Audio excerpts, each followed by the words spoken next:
세 번째입니다. 무소속 기호 8번 정동영 후보자하고 이야기 나누겠습니다.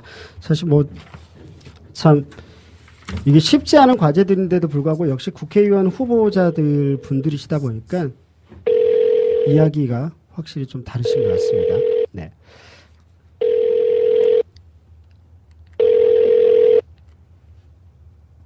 여보세요? 예. 네, 정동영 후보자님, 저 관악의 PM입니다. 예, 안녕하세요. 네, 예, 예. 생방송으로 진행되고 있습니다. 예. 대기 시간이 답변 시간 15분 정도입니다. 꽤 긴 시간이지만, 네. 함께 해주셔서 감사드리고요. 예. 일단, 한 30초 정도 남으면 이 소리가 납니다. 제가 들려드릴게요. 네. 다들 바쁘신 것 같아갖고 그냥 전화 연결로 해결을 받습니다. 예, 오늘까지 포함해서 5일 정도 지역 주민 만나셨잖아요. 네. 첫날하고 느낌이 다르실 것 같아요. 진짜 막 이렇게 열심히 뛰시는 것 같더라고요. 보니까는, 네. 사진 통해서 봤는데, 느끼셨던 민심, 특히 이제 관악구에서 처음 하시다 보니까 막 여러 가지 고민들도 있으실 것 같은데, 이야기 나왔을 것 같은데, 어떻던가요? 예, 하루하루가 다른 것 같아요. 네. 그리고 특히, 정치판을 바꿔야 된다. 이런 게 최근에 이른바 성완종 게이트. 네네. 이 권력 부패 사건과 관련해서 이게 맞물리는 것 같습니다. 네. 그래서 특히 어제 그제 주말에 이렇게 뵈면은 골목에 마이크 들면 이게 사람들이 쏟아져 나오거든요. 네네. 이게 제가 과거에 다른 선거에서 못 보던 현상이어서 민심이 그만큼 끓고 있다. 이런 증거고. 네. 예컨대 삼겹살 불판에 구워 먹을 때 삼겹살이 시큼해지면 그 불판이 어떻게 해야 되죠? 그러면 갈아야죠, 불판. 네네. 그 다음 얘기는 제가 안 하겠습니다. 무슨 말씀하려는 건지 아시죠? 그럼 그렇단 말이죠. 네. 그런 반응들을 보면서 뭔가 지금 이대로는 안 된다는 국민들의, 이 관악 주민들의 그런 민심이 임계점, 이 비등점, 물이 끓는 점을 지금 막 넘고 있다, 이런 생각입니다. 네. 국회의원, 첫 번째 이제 본격적인 질문인데요. 1분 30초 답변 시간을 드리는 겁니다. 국회의원에 대한 견제장치 부분은 그전에도 국회의원 해보셨으니까 고민이 많으실 것 같은데, 구의원만 해도 주민소환제라는 게 있습니다. 보면은 국회의원에 대한 견제장치가 참 없다라는 이야기가 많이 나옵니다. 특권도 많다는 거 엄청나게 나왔었는데, 이 관악구의원조차도 시소학은혜라는 영유아 통합지원센터 한마디로 없앴을 때 어떻게 할 길이 없었었거든요. 이런 국회의원에 대한 견제 장치 또 엄청난 특권에 대한 것들 어떻게 바라보고 계시는지 궁금합니다. 방법이 있습니다. 국회의원 경우에는 두 가지인데요. 하나는 이 주민소환제를 국회의원에게도 적용해야 합니다. 네. 이 구의원이나 시장 자치단체에 대한 주민소환제는 제가 만든 겁니다.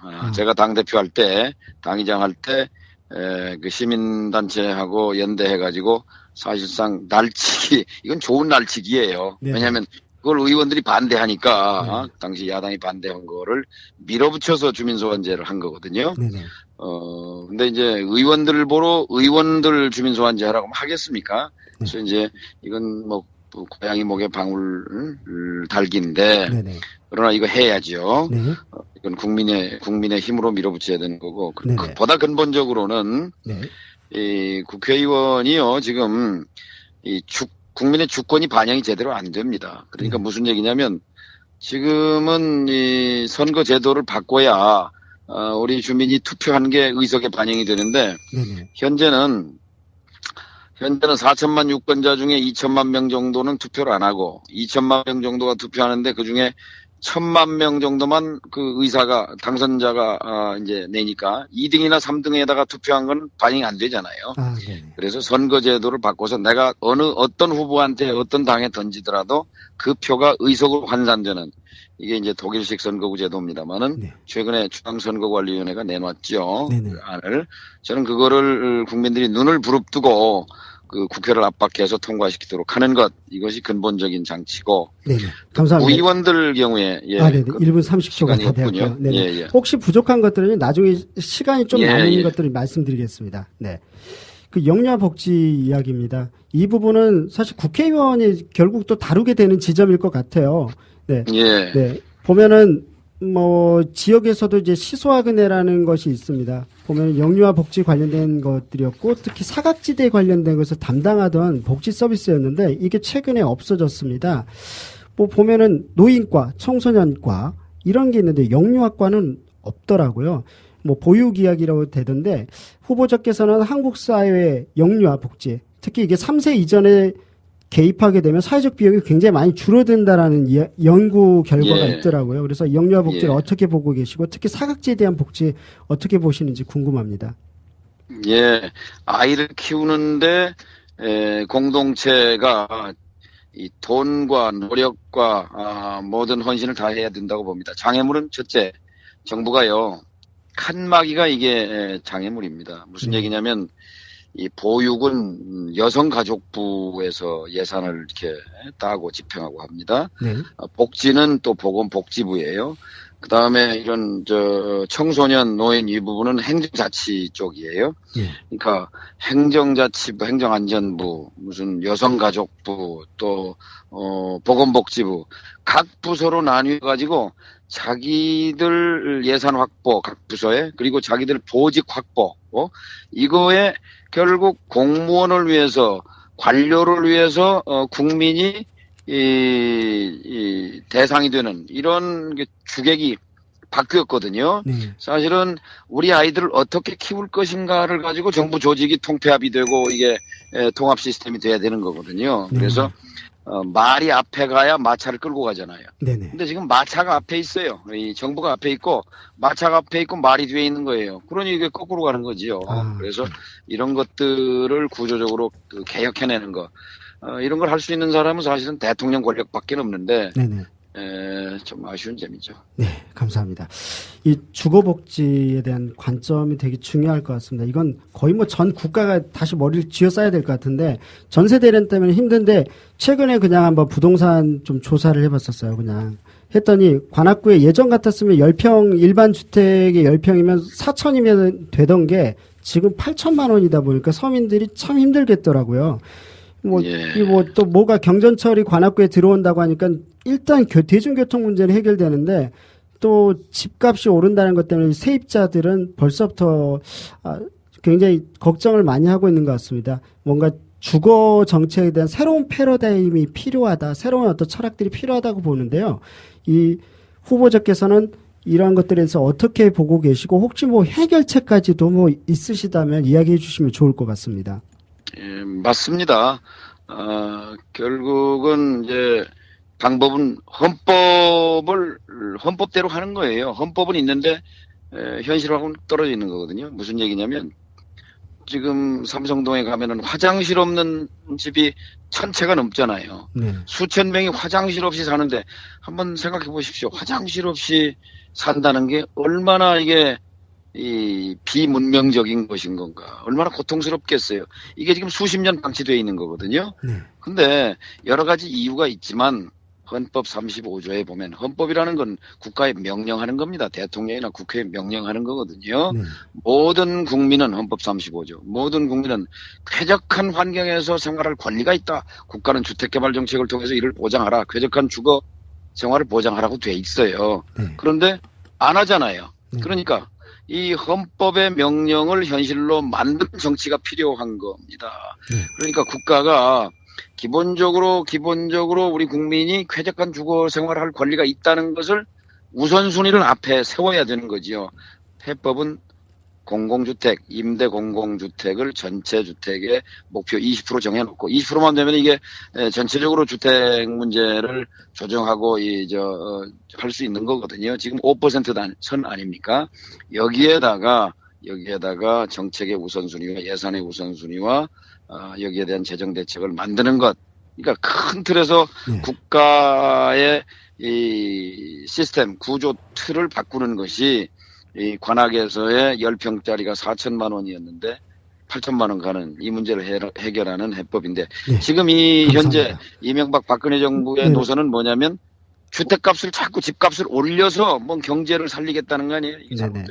네, 후보자님 감사합니다. 시간 좀 약간 넘겼는데 생활 이 임금 이야기입니다. 노동 이 부분 최저임금은 참 뜨거운 감자일 것도 같습니다. 미국이 최근에 이제 최저임금이 9.9달러, 한 대략 10,000원이고 오바마 정부가 15달러까지 올리자라는 이야기를 합니다. 어찌 보면 한국에서는 생각지도 못할 법한 주장입니다. 정부가 그 주장하니까요. 15,000원인 거죠. 예. 현재 한국은 최저임금 5,580원.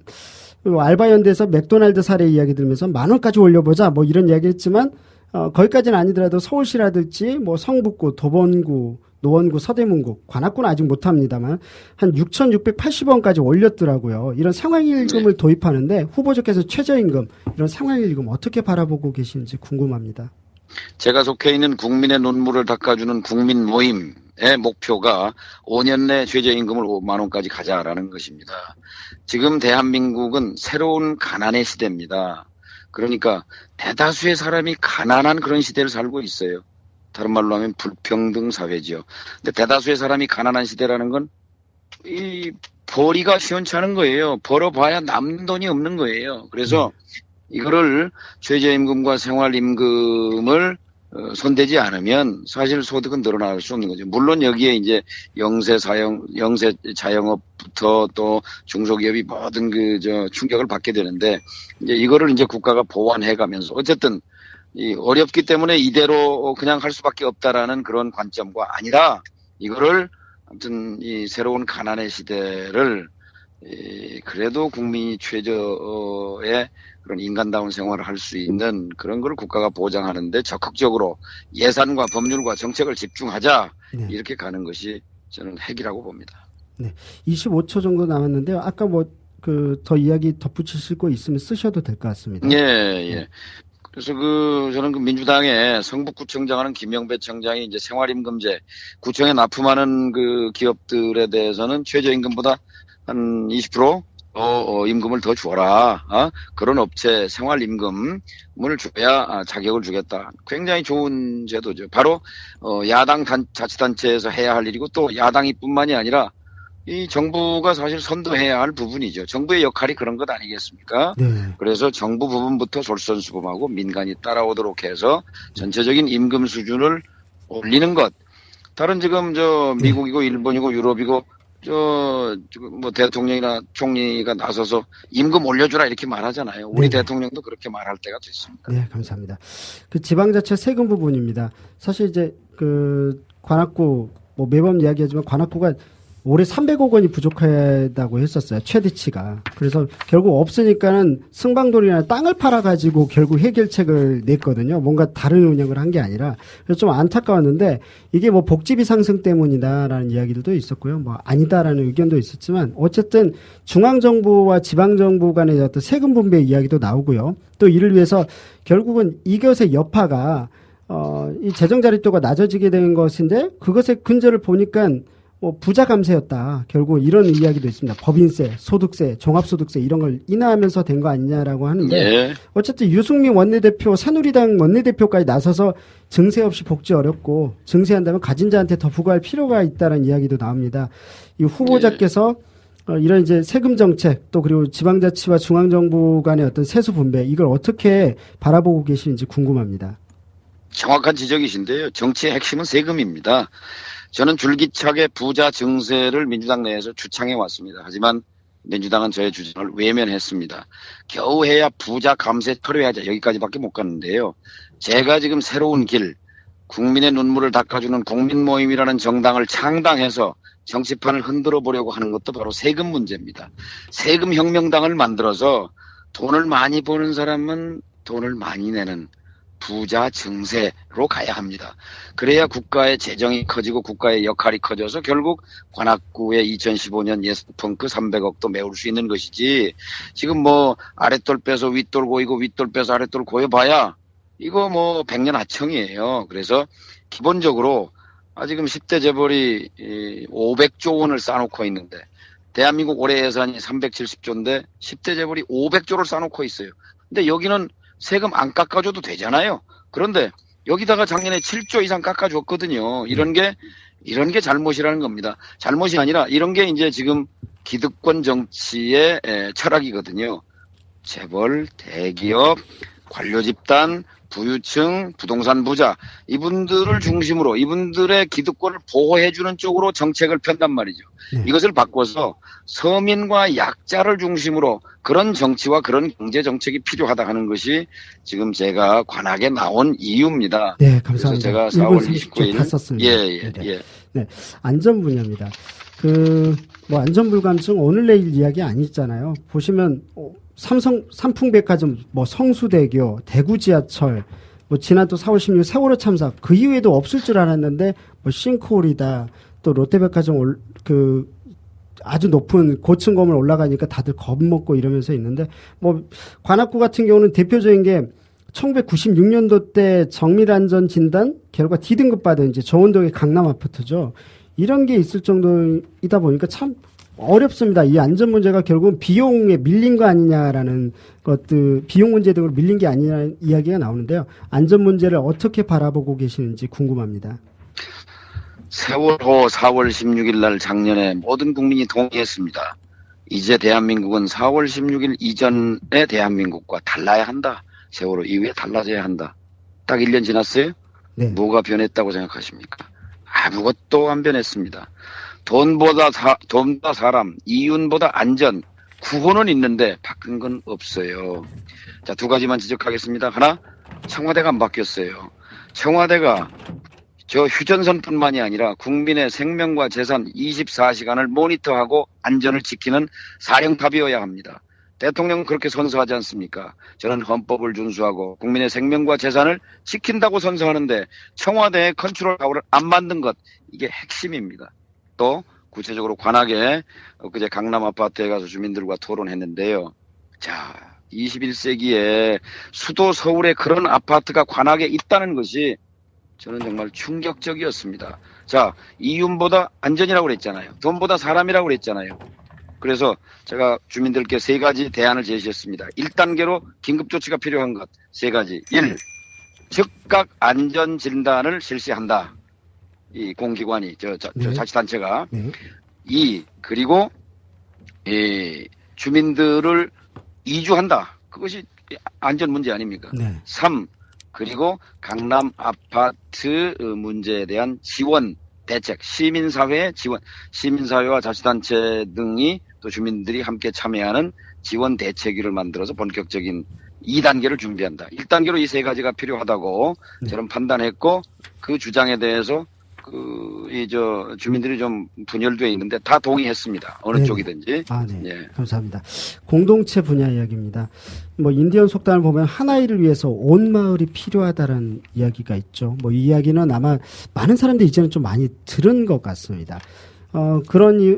이런 것처럼 이제 서울시에서 마을 공동체 사업도 하고 있고 또 관악구에서도 마을 공동체 사업들을 하고 있습니다. 이제는 뭐 빠르게 뭐 이렇게 발전만을 이야기하던 시대를 좀 넘어서야 되겠다는 이야기가 이제 사람들한테는 피부로 와닿는 것 같습니다. 이러한 서울시에서 진행하고 있는 마을 공동체 사업을 어떻게 평가하고 계시는지도 궁금하고요. 또 국가 차원에서도 정말 이런 게 사고될 수 있을까 하는 생각도 들거든요. 그래서 어떻게 보시는지 궁금합니다. 뉴타운에 대한 반성이 필요하고요. 그다음에 아까 돈보다 사람을 강조했는데 재개발하고 뉴타운 세우면 여기 사는 분은 10명 중에 9명이 쫓겨나잖아요.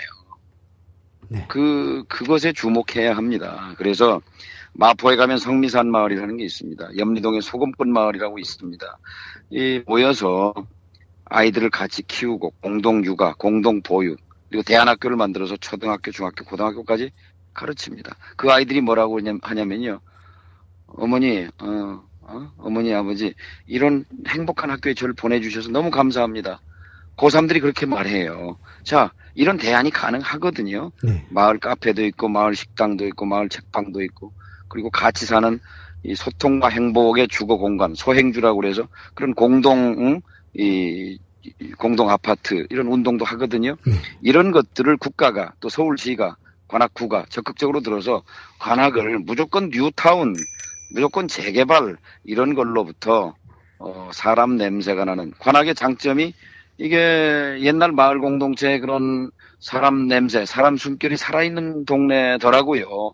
이것을 장점을 살려가는 그런 방향으로 마을 공동체를 지원하고 이끌어야 한다고 봅니다. 그런데 여기서 핵심은 사실은 이 주체적인 자발적인 활동가들의 존재인데 이분들을 양성할 필요가 있다고 생각합니다. 네, 감사합니다.